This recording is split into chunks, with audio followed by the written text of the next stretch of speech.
Now we are going to see the third stanza. But not because of its magnificence. Dear is a Casuarina to my soul. So the tree is not so dear because of its magnificence. To the poet, the tree is not so dear because of its appearance, the gallant appearance. The tree is dear to her soul because of the memories that had brought to her. The tree is so dear to her soul. Soul means Atma, because of the memories that the tree had given to her. Beneath it we have played, though years may roll. Beneath means under the tree. We have played. We means the siblings, the sisters and brothers. All they have played under the trees. Though years may roll. Years means years have so many years have passed, but that memory is still in her mind, and the tree has made her to remember. So that is the reason she loves the tree so much. It is dear to her in her soul, not because of its appearance. O sweet companions, loved with love intense, for your sake shall the tree be ever dear. Now she tells that the tree is so loved in her heart, deep in her heart. She loved the tree deep in her heart because that it is of the remembrance it has given to her. So that is the reason she loved the tree so deep in her heart, and it is so dear to her. Blend with your images, it shall rise in memory till the hot tears blend mine. So whenever she thinks about the images, it arises in her mind that hot tears come to her. When she thinks about the tree and the day she has spent with her brothers and sisters, all the past childhood happy memories comes to her. That time hot tears comes to her eyes. So that hides the images. So when she thinks about the tree, hot tears comes in her mind. What is the bridge-like murmur that they hear? Now she is asking the question. That is, she could hear some sound. Bridge means murmuring sound. That means ulambal or operi. That sound she could hear. Like the sea breaking on a single beach. As if the sea is breaking the rocks. Single beach means here rocky stones. Now usually in our beach side we have sand, but now she is in foreign. There the sea is surrounded with single beach, that means rocky stones. So she is asking, she is able to hear some bridge murmuring, and she is asking what is the sound, whether it is like the sea breaking on a single beach.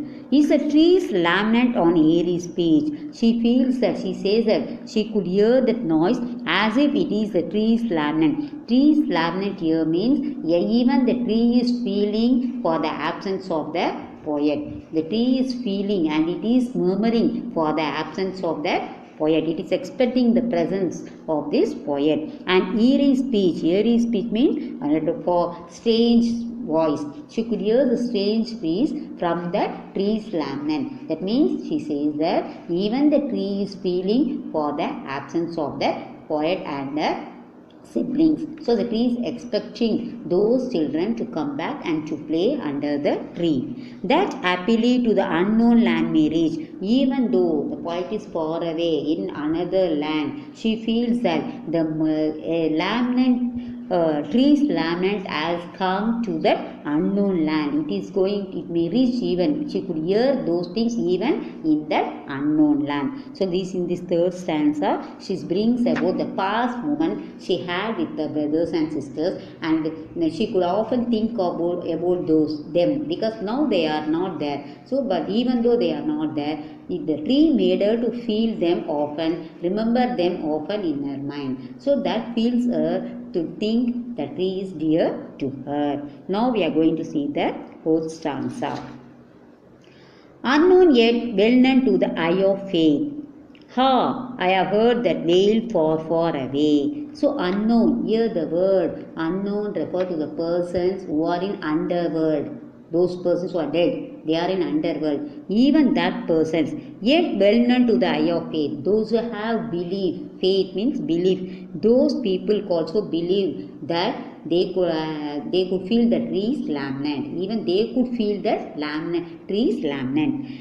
Ha! I have heard that wail far, far away. She is telling that she could hear that wail. Here, wail means a tree's lamnan. That means the pulambal of the tree. It is heard even far, far away, even to the distant land. The tree's feelings is heard even to the distant lands. In distant lands, by many a sheltered way, it has reached that tree's lamnan is reached to the distant lands. It has come by crossing over a sheltered bay. Sheltered bay means Balakudangalu. Even there, it has been heard. So, this poet feels that the tree's lamnet is heard, though she is far away. She could hear the feelings of the tree. When slumbered in his cave, the water raved, and the waves gently kissed the classic shore.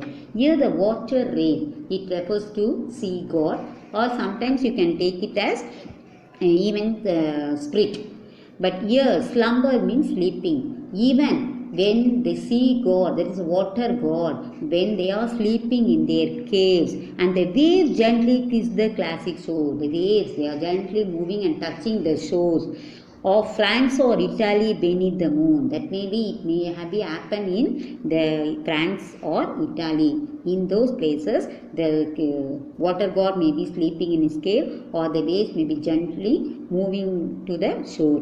That time, beneath the moon, and that means at night time, under the moon, we could see or we could feel the trees lamnan. When earth lay trance in a dreamless swan, that means trance. Here, trance means they are in all dreamy. That means they are all in a faint, dreamy. So, in sleepy, full deep sleep. When earth lay trance in a dreamless swan, that means the earth is also everywhere is silent. So, they are all in a dreamy, in a sleepy, deep sleep, in a dreamless swan. That means all in a faint. Everywhere there is silent. That means here the poets brings that it is a night time. All over thing, the nature, everything is keeping silence. Even that time they could hear the trees lamnan. She could hear the trees lamnan. And every time the music rose before. So she heard it, she describes about the water god, it is sleeping and the waves are moving gently during the time of night. But even those times the earth is also with this sleep, everywhere there is silence. In that time also she could hear the music. She could hear the music. That means what is that music? The trees lamnan. My inner vision rose a form sublime. Her inner mind tells about the form sublime. That means everywhere there is silence, but inner mind, there appears the beautiful form of the tree. She thinks about the tree. Thy form, O tree, as in my happy prime. So thy form, thy refers to you. That means she is giving, O tree. Why here the tree is written in capital T? It is capitalized means she is giving, considering the tree as a human being. She is calling now it as a human being. So she is asking the tree, thy form, that is your form, O tree, you have given your form has made me in my mind. Even that is your structure. When I think about your form, it comes to in my mind the happy prime. That means the childhood days that I had with my brothers and sisters. I enjoyed with my brothers and sisters.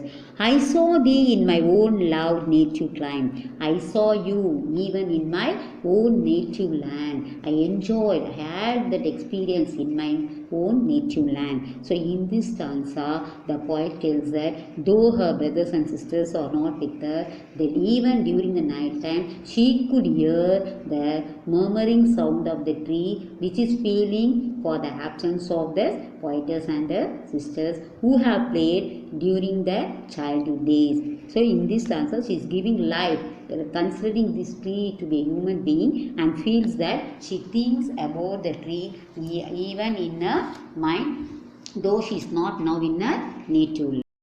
Now we are going to see the last stanza.